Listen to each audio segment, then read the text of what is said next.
They said she slept among hounds because no one else would have her. They said the king would never lower his eyes to a kennel girl, that a man who commanded 11 packs across the northern reaches would not stoop to learn the name of the woman who swept straw from beneath his animals' feet.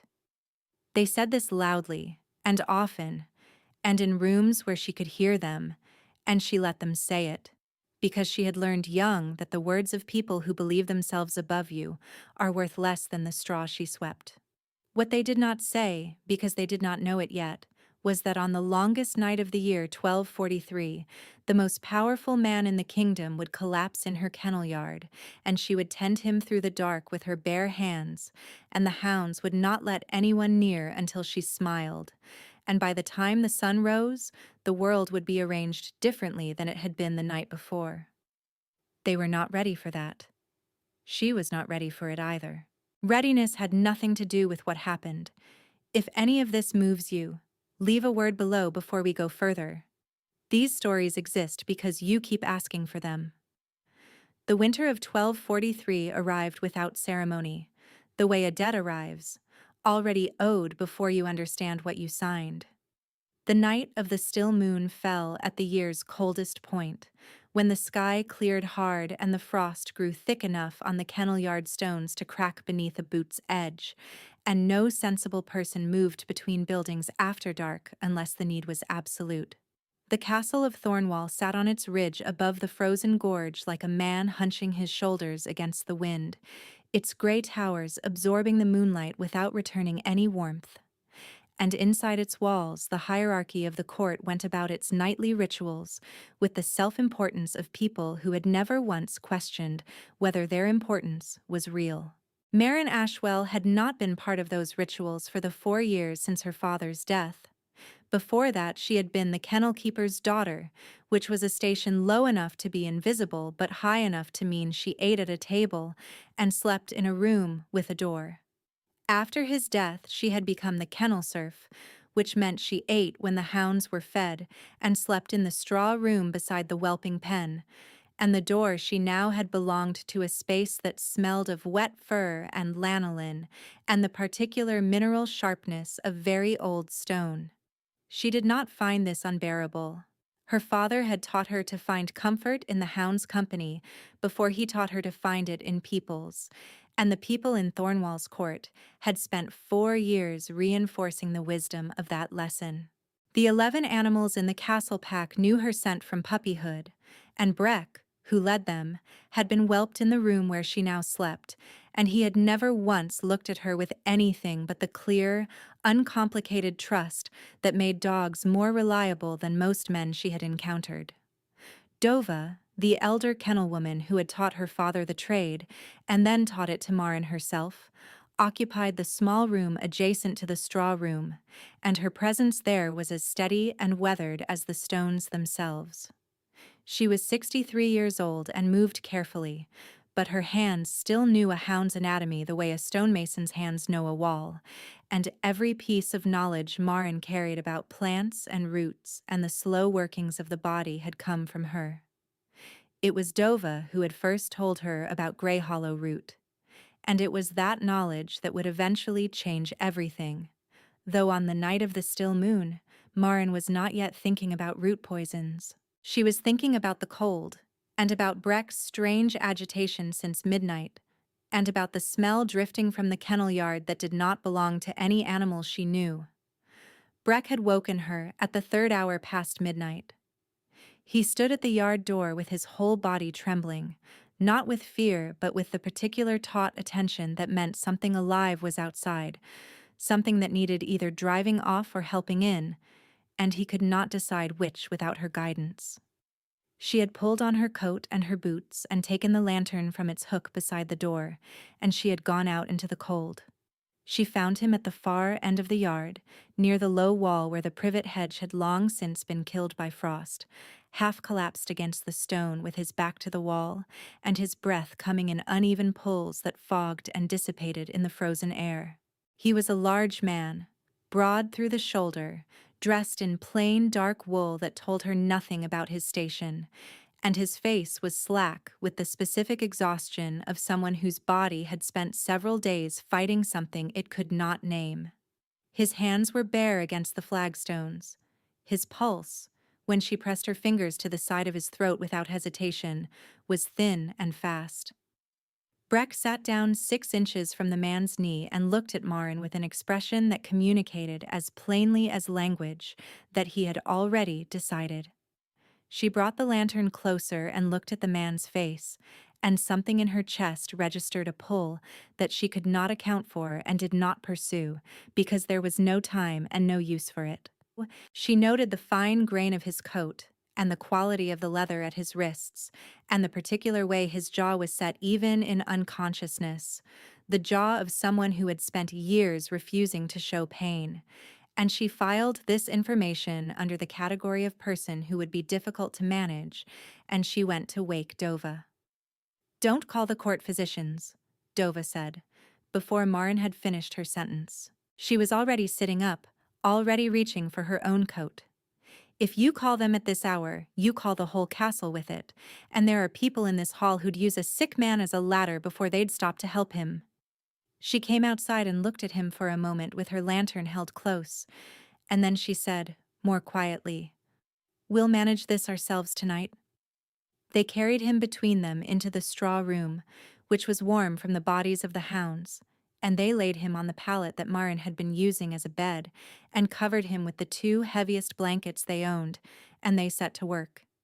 He stirred twice and spoke in fragments that made no sense, and the third time he stirred, he managed to fix his eyes on Marin's face with an intensity that suggested he was trying to identify her, but his strength gave out before he could form the question. Breck settled against his side and would not be moved. The other 10 hounds arranged themselves around the edges of the room in a formation that Marin had only seen them use for a whelping dam, and she noticed this and set it aside to think about later. The smell that had caught her attention in the yard was stronger in the close warmth of the room. She knew that smell.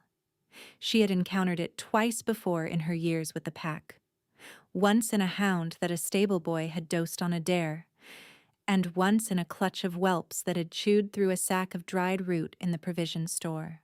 Gray hollow root had a distinctive quality in the sweat of a poisoned body, something between old copper and the particular bitterness of willow bark, and it produced in all warm-blooded creatures the same pattern of symptoms: the thin, fast pulse, the uneven breath, the weakness that came and went in waves and left behind a fog in the mind that could last for days. "Dova," she said, and her voice was careful and flat. "Do you smell that?" Dova came and stood close and breathed in, and then her expression changed in the way that Marin had learned to read over years, the small contraction around the eyes that meant she recognized something she had not expected to find here. "Gray hollow," she said. "It's not acute," Marin said. "He's not dying tonight. Someone's been giving it to him in small amounts over time."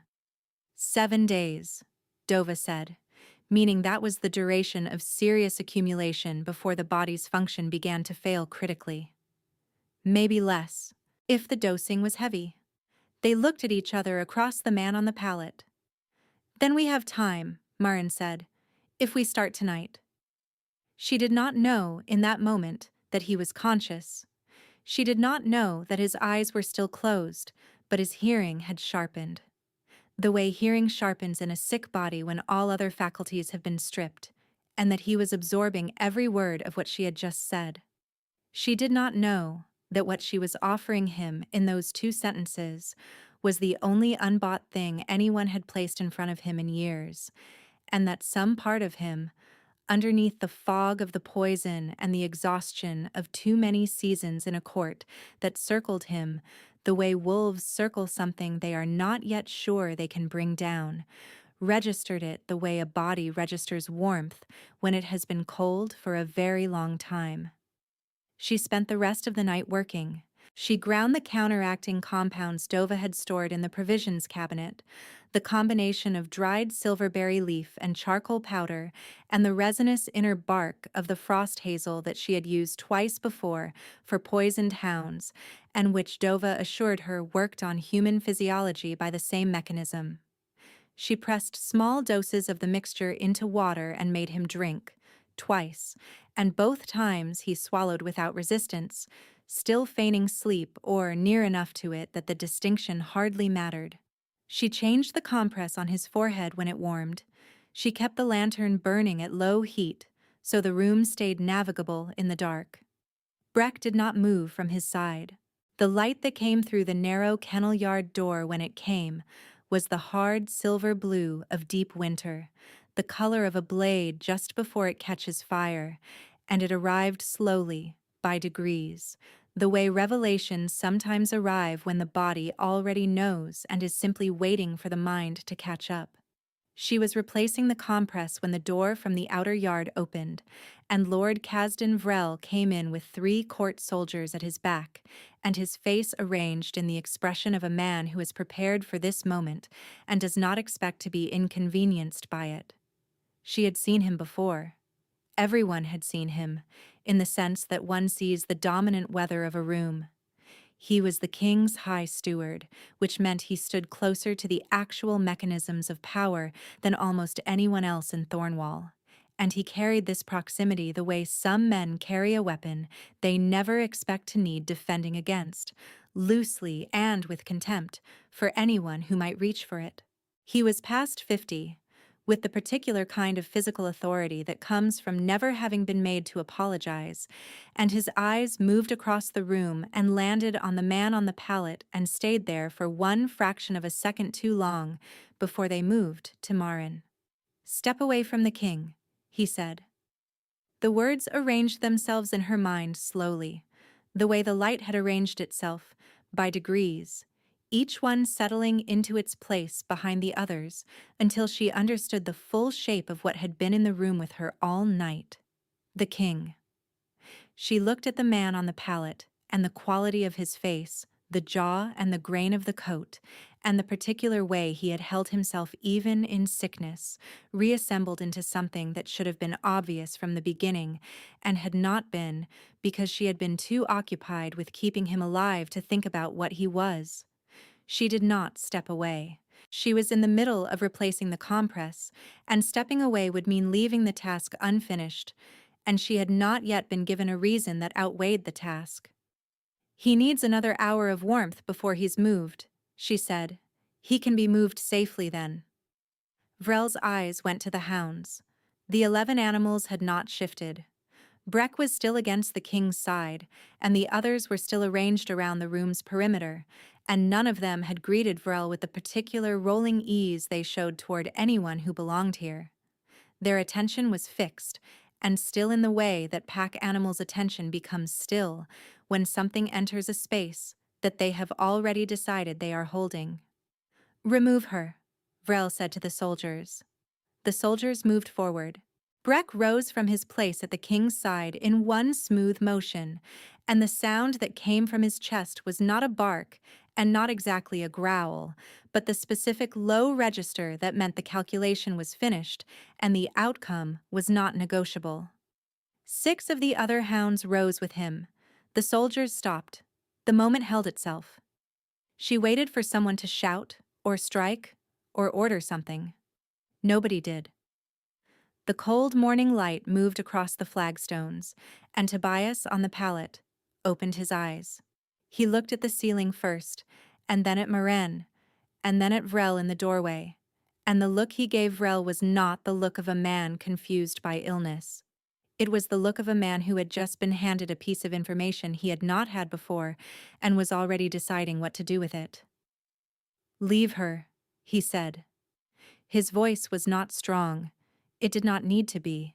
Vrel's expression shifted in a way that was very small and very fast. Not shock exactly, but the recalibration of someone whose timing has been disrupted. "My lord," he said, smooth again, "this girl has been alone with you through the night without witness or sanction, and the hound's behavior suggests unnatural influence. For your safety and the dignity of the court, the appropriate response is to remove her to custody pending inquiry. I heard her, Tobias said.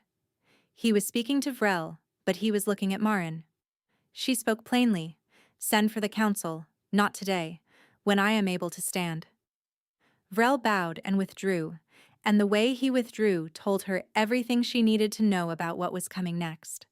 If you want to leave a thought before we go further, this is the moment, because things are about to move quickly. The inquiry Vrel convened 3 days later was called a tribunal of safety, which was the language the court used when it wanted to do something to someone who had not been charged with an actual offense. It was held in the Great Hall, which seated perhaps 200 people on a good day, and was now holding something closer to 300, because word had moved through the castle and its adjoining settlement in the way word always moves through hierarchical spaces, horizontally and very fast, carrying as much speculation as fact. Marin stood on the floor of the hall beneath the raised gallery where the council members sat, and she wore the same clothing she wore every day, because no one had offered her different, and she was not going to ask. Dova stood at the hall's far edge near the column, in the position of someone who has been told they may watch but not participate, and the steadiness of Dova's posture from that distance was the most useful thing in the room. Tobias was present, seated in the carved chair at the hall's head that served as his ceremonial place in public proceedings. He looked better than he had 3 days ago, which was not very good, but his eyes were clear and his back was straight, and his presence in the chair was complete even if his body was not fully reliable yet. He had not spoken to Marin since the morning in the kennel room. He had not needed to. She had spent the days since then doing her work, tending the hounds, watching the shape of the court's attention shift toward her the way a current shifts when you drop a stone. And she had decided that what she felt about that was a matter she could address after she understood what was actually coming. Vrel stood at the gallery's front and spoke for a long time in the fluid and confident manner of a man who has organized his materials in advance. He said that the girl had been alone with the king through an unexplained night. He said that the hound's behavior in her presence and against the court's authorized personnel constituted, in the judgment of several witnesses he named, evidence of unnatural binding. He said that the king's illness, which he described as a winter fever of sudden onset, had progressed suspiciously in the days prior to this night, and that the proximity of a known keeper's daughter with reputed knowledge of herbs and compounds was a coincidence the court could not ignore. He did not name Greyhollow root. He was careful about that. The hall received this in the particular way a gathered crowd receives something it wants to believe and is also slightly uncertain about, with a shifting forward attention that was not quite convinced and not quite skeptical. Several of the council members wore expressions of careful interest. A few of the visiting nobles, men from the outer packs who had come to Thornwall on winter business and found themselves unexpectedly holding seats at an interesting proceeding, leaned toward each other and exchanged words she could not hear. When Vrel finished, he looked at her with the expression of a man who has laid a trap and is watching the prey step into it, and asked if she had anything to say for herself. She had thought about this. She had spent 3 days thinking about very little else, in the particular focused way that comes when you understand that the ground you are standing on has been constructed specifically to drop you, and the only question is whether you know enough to find the load-bearing piece before someone pulls the lever. She said, I would ask that Dova be brought forward as a witness. Vrel said that the elder kennelwoman had not been cited by any party, and her testimony was not part of the proceeding. Marin said, Then I will tell what she would have told, and she can confirm it from where she stands. Vrel opened his mouth. Tobias, from the carved chair, said, Let her speak. She spoke clearly, without raising her voice, because the hall was quiet and she did not need volume for precision. She described the smell she had identified in the kennel yard.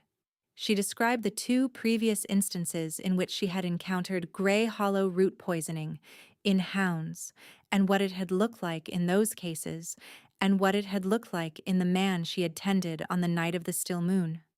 She described the symptoms that matched: the thin pulse, the uneven breath, the weakness that came in waves. She described the counter-treatment she had applied, the silverberry and charcoal and frost hazel compound, and what improvement it had produced over the subsequent hours. She said that gray hollow root did not occur as a winter fever. It occurred in a body that had received repeated small doses of a specific dried root over a period of approximately 7 days. The hall had gone very quiet by the time she reached the part about 7 days. Not the quiet of people being convinced yet, but the quiet of people who have heard something they did not expect and are now rearranging what they thought they were watching. "This is a serving girl's claim," Vrel said, and there was something in his voice that had not been there before, something that was working harder than it needed to. "She names a poison no one has verified to be present. She offers kennel lore as medical testimony. She deflects the charge against her with a fairy story." Marin reached into the pocket of her coat and set the small cloth bundle on the floor of the hall in front of her. She untied the linen and opened it flat. The dried root inside was gray-brown and slightly shriveled, curved like a finger, with the specific papery texture of something that had been dried over low heat for preservation. The smell reached the nearest council members within a few seconds. "This was in the steward's private store cupboard," she said, "the one in the corridor adjacent to the king's night chambers. Third shelf, behind the rosemary sachets. Dova can confirm the smell, because she taught me to recognize it." From the column at the hall's edge, Dova's voice came, clear and unhurried. "Grey Hollow. No question." The sound that moved through the hall was not loud, but it was complete. A change of pressure rather than a change of volume. The sound of 300 people rearranging and understanding simultaneously. Vrel said something, several things, quickly, and his voice was no longer fluid. He looked at the soldiers near the hall's side door. He looked at Tobias, and then Breck, who had been lying at Marin's feet since she had been brought into the hall that morning. The arrangement that Vrel's soldiers had attempted twice to alter, and failed twice because the dog was immovable on the subject, stood up and turned to face the steward. And the sound that came from his chest was the same sound he had made 3 mornings ago in the kennel room. The hall was completely still. Vrel took 2 steps toward Marin, and what he intended with those steps she could not say with certainty. But the remaining 10 hounds who had been sitting in a loose arrangement around the hall's perimeter in the way they always arranged themselves when she was present, rose together.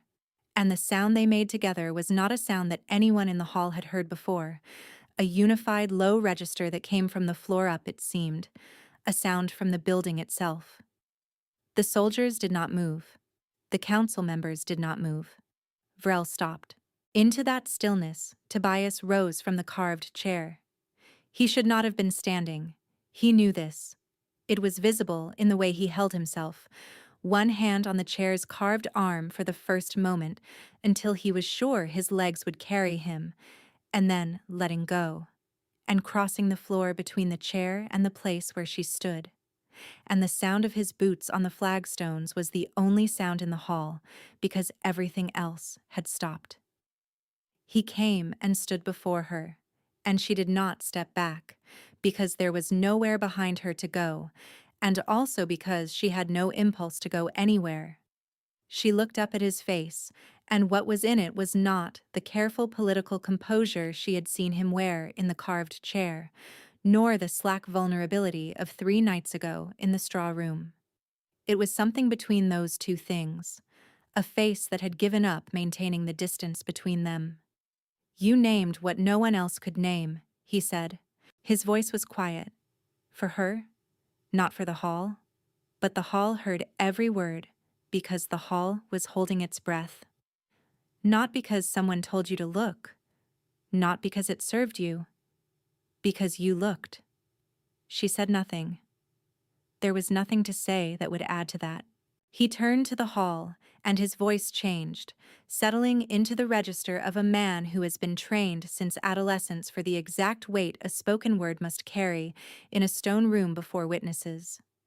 Kasdan Vrel is removed from the office of High Steward, this moment and permanently, on evidence of deliberate poisoning of the king's person, said evidence produced by Marin Ashwell, daughter of the kennel keeper of Thornwall, whose knowledge of this court's provision stores, and whose skill in matters of hound care and compound medicine constitutes service to this crown of a kind this court has not previously acknowledged. He paused, and she was aware of the assembled council members above, and the visiting nobles and the court's various attendants and servants who had crowded into the hall's rear, all of them making the adjustments that bodies make when they are witnessing something that will require adjusting the shape of what they believed before they came.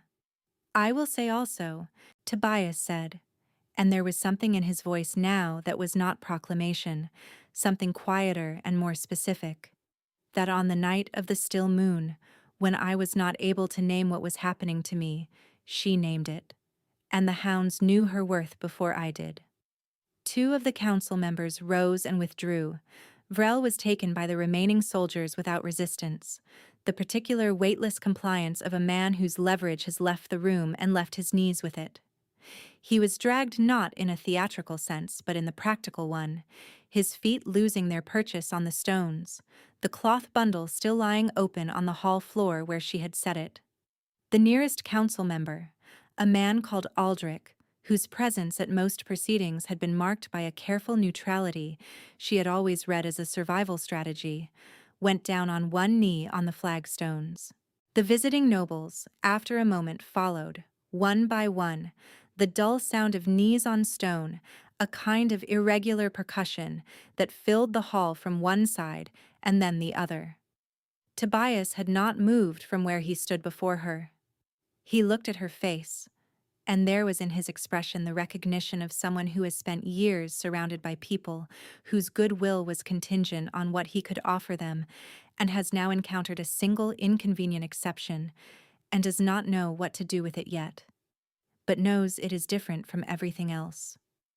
He said, quietly, for her only, "I would have you stay." It was not an order. It was not quite a question.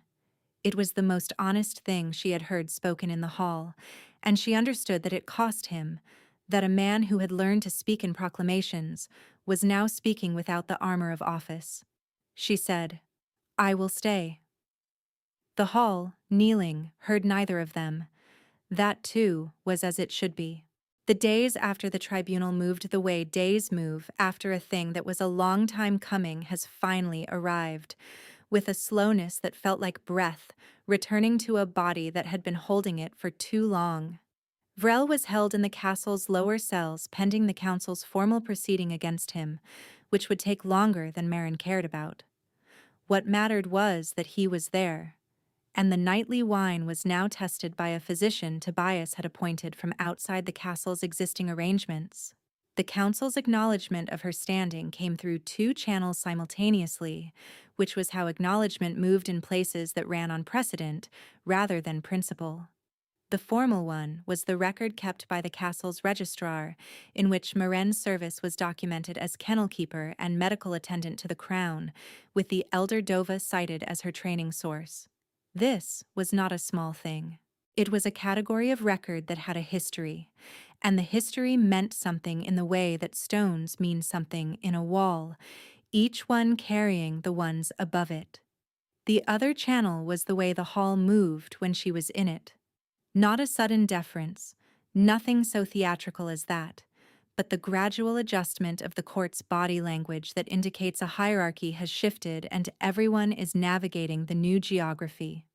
Servants who had previously looked through her made eye contact and looked away first. The visiting nobles who had watched from the gallery left their cards with the registrar, the medieval practice of formally noting one's recognition of a person's position. She did not find this comfortable exactly, but she found it honest, which was more than she had expected from these walls. Tobias came to the kennel yard on the third morning after the tribunal. He came alone, which was not how he usually moved through the castle, and he came in the early light before the court's business properly began, and he stood at the yard's entrance with the particular stillness of a man who is not accustomed to waiting for admission and is choosing to wait anyway. She was measuring out the morning feed. She continued measuring. He came in and stood near the trough and watched her work without commenting on it, which she appreciated in him. The understanding that a task in progress is a task in progress. Breck went to him immediately, with the full-body looseness that the hound only showed to people he had made a decision about, and Tobias put his hand on the animal's head with a naturalness that surprised her. "He's been deciding about me since the kennel room," Tobias said. "He decides fast," she said. "It's one of his better qualities." "He was right that night," he said, meaning about her, meaning Breck's refusal to let anyone near had been a correct assessment. "I want you to know I understand what you did. Not what you gave me in the compound, though I understand that too. What you did before you knew what I was." She set down the measuring cup. "I would have done the same for anyone in that yard." "I know," he said. "That is exactly what I mean." The light in the kennel yard at that hour was the pale gold of the year's shortest days, the kind of light that does not warm but clarifies, and it was in that light that she understood finally what had been assembling itself over the course of the week. Not a political arrangement, not a debt of gratitude in either direction, but the specific and rather inconvenient recognition of one person by another across the very large distance of rank and station, in a way that had nothing to do with rank and station. She was not at all certain what to do with this. Tobias, for his part, was less uncertain than she expected, given that he was a man who had spent years trusting no one. He was, she had come to understand, not suspicious by nature but by education, and education can be revised when the evidence accumulates sufficiently.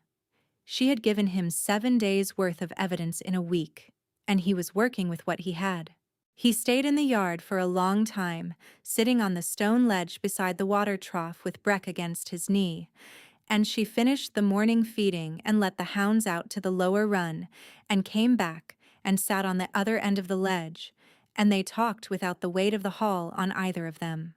He asked her about the compounds she had trained in, and she told him, and he asked about Dova, and she told him that too, the full version, the history of her father's death, and the 4 years since, and the way the castle had rearranged its treatment of her in that interval, and she told it without heat or grievance, simply as a sequence of events, because that was how she had made peace with it. He listened without interrupting, which was not a skill common in powerful men. When she finished, he said, "The buried lineage in your family's records. Your mother." She looked at him. "You've been through the registrar's books." "I had someone look," he said. "Your mother was the head kennel keeper before your father. Her family name was Ashwell before she married. Before that, it was Karam." He said the second name, with an inflection that indicated it meant something to him. The Karam name was not well known in the castle. It was known in the council's older records, in the generation before the current one, as a family that had produced 2 healers of the kind that the northern packs consulted for things the court physicians could not manage. The line had been considered unimportant after the older members died, because no one had tracked it forward into the kennel records, and no one had looked to find where it had gone. "That's why you could name the root," he said. "Not only because Dova taught you, because you already had the instinct for it." She considered this. Maybe. Or maybe Dova is simply a very good teacher. "Both," he said, and there was a warmth in the word that he did not bother to conceal, and that, she thought, was a new thing in him, this willingness not to conceal. The formal claiming came at the midwinter gathering a week later, in the same hall where the tribunal had been held, before the council and the visiting nobles and the castle's full complement of attendants. It was the natural occasion for it, the point in the court's calendar when the year's major arrangements were confirmed, and he had arranged the announcement with the council in advance, which she knew because Aldrich had come to the kennel yard 2 days prior to tell her, quietly and without condescension, what to expect. She had not dressed differently. This was a choice, not an oversight. And Tobias, when he saw her in the hall, gave her the specific look of a man who has understood the choice and approves of it. He spoke from the carved chair in the formal register, the voice that carried centuries of the hall's history, and what he said was precise and complete. He named her mother's lineage and her own service, and the matter of the night of the still moon in the briefest terms, and then he said that she would stand beside him in the role of the crown's consort, with all the standing that office had carried in this kingdom's history, and that the council's record would reflect this, and the court's conduct would honor it. He did not ask the hall's approval. He informed it, in the way that a man who has made a decision from his own knowledge and is not interested in negotiation informs a room of something that is already settled. The council members rose and bowed one by one. The visiting nobles followed. The servants at the hall's rear, the ones who had watched her through 4 years of invisibility, dropped into the courtesy that the occasion required, and she saw in several of their faces not the blankness of duty, but something that resembled relief, the particular relief of people who have been waiting without knowing they were waiting to see whether the world could revise itself in the right direction. She stood in the space before the carved chair and received this without moving, because there was nowhere to move, and also because she had spent 4 years learning the specific skill of inhabiting a space without apology. The hall that had held her accusation a week before, now held her elevation, and the difference was entirely due to one dried root set on a stone floor, which was both a very small thing and the most complete accounting she had ever seen of what it cost to look clearly.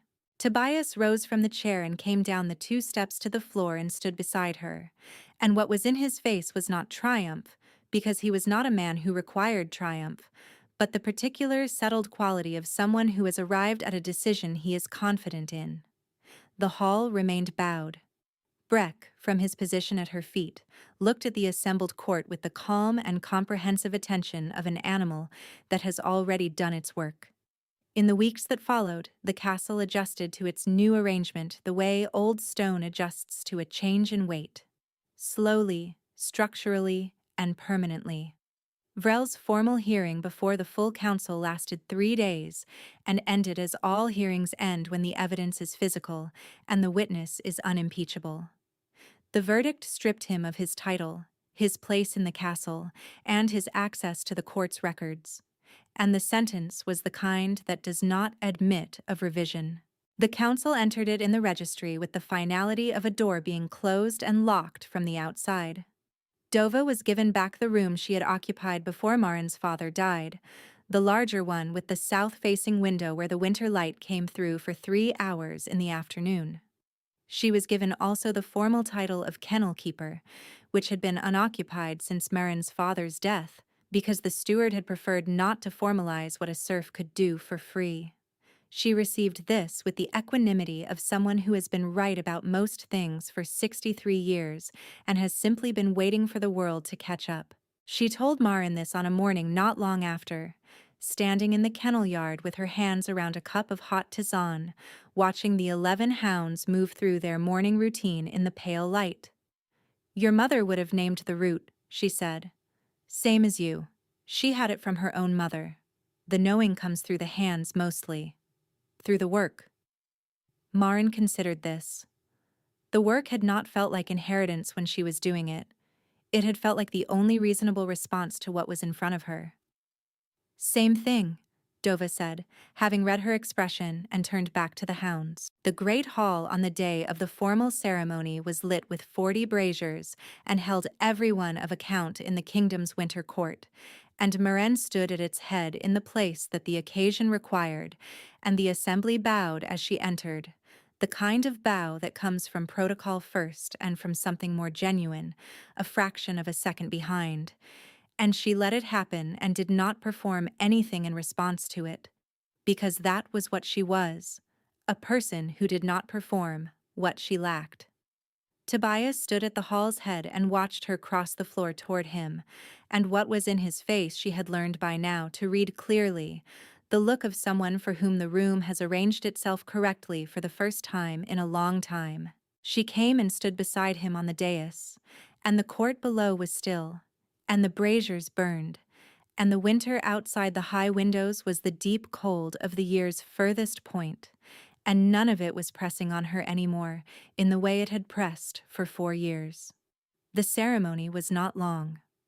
The council spoke their necessary words, and the record was made, and the hall was in order, and afterward, in the particular quiet that follows a large formal moment when the business is completed and the room has not yet decided to become ordinary again, she felt Tobias's hand at her side, not a gesture for the hall's benefit, just the specific small pressure of a person who is standing next to someone they trust and is acknowledging that trust in the smallest possible way.